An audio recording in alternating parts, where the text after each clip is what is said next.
Hi, my name is Ashley Mendez, and I'll be doing my activity plan on pretend snow.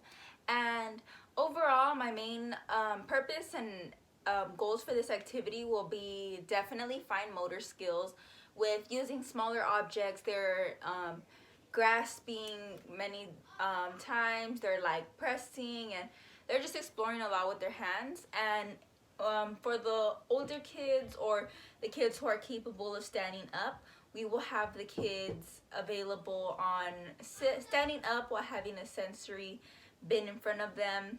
More of probably just I might have them separately, but due to accommodations of what I own, I had it in a smaller container, as well as the objects on the side for it to be more visible for you. Thank you for that.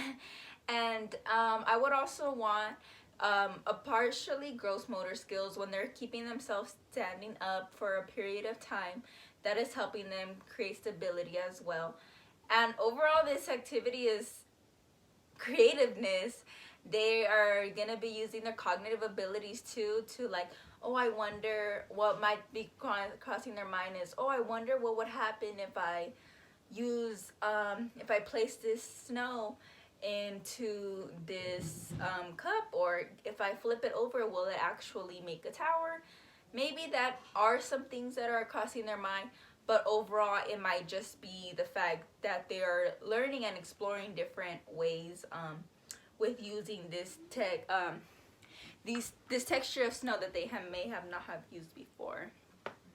Okay, so in one way that I will start off an activity, we'll have everything set. I will most likely have two different sensory bins. I will have one up on a table with children to sit on, while the older kids or the kids who are capable of standing up, I will have them in their own area where it is at a decent height for all children to surround it standing up.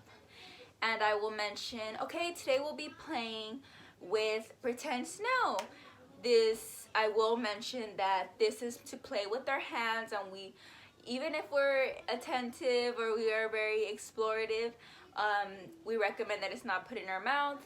And if possible, I may even mention, if it's available and appropriate for the school and everything, I will mention maybe we'll even eat some snow cones, which is fake snow as well, but it is something that can be eaten. Okay, so I would probably mention like, okay, we're gonna be playing with snow today. It is pretend because we don't have real snow, but the way it looks and feels is very similar. So I will overall just have the children look, and I'll be like, oh, how do you feel? Or like they might touch it themselves and they'll be like, oh, like they might have faces where it's like, oh, soft, and they might notice like it might stain. This is, I don't know exactly how it would stain if it was actual. This is just to my accommodation, it's powder. But if the snow were to stay, I would be like, oh my goodness, it stayed on your hand. How about we play with it? Look, how about we try with different objects? They may have, this is a measuring cup. Sorry, this one's a measuring cup. This is a medicine major cup. And then they might want to scoop it up. And then they might want to put it down and then try to make a little tower out of it. And with that, I can be like, oh my goodness, I noticed that you are making a tower and it seems very tall, but maybe we could make it taller. And then depending on how things, depending on what the child seems interested in, is where I will extend their knowledge. If they are focused on the color and the texture, I can be like, wow, look at the color of the snow. It has a little bit of blue and a lot of it is white.